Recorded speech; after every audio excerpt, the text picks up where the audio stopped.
Eshitdinglarmi? Andijonda qoq markazda Xitoylarda arzon 50 ming so'mlik do'koni ochildi. Bu yangi bozorda joylashgan Ekobozor ichida ochilgan Xaoyodo uy ro'zg'or va kiyim-kechak do'koni. Bu yerda 90% tovarlar 50 ming so'mdan, undan arzonlari ham bor. Masalan, qo'limdagi skavorotkalar narxi ham 50 ming so'mdan. Idish-tovoqlar ham katta assortimentda taqdim etilgan, ko'rishingiz mumkin. Mana shu tovoqning narxi 50 ming so'm.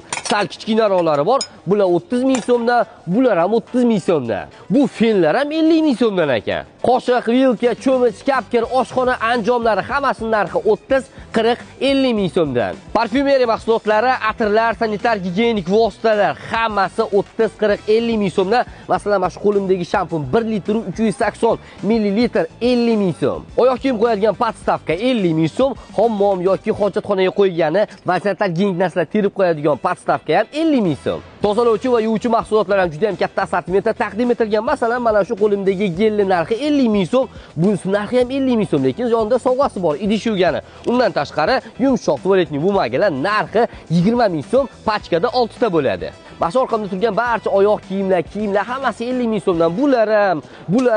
Bularni hammasi 50 ming so'mdan. Ko'p gapirganimdan ko'ra, o'zingizlar shaxsan kelib ko'ringlar va baho beringlar. Ushbu arzon magazin 4-dekabr kuni rasman ochiladi. Manzil Andijon shahar, Yangi bozor, dehqon bozori, Ekobozor. Shundoqqina mumtoz yondan kirganinglarda chap qo'lda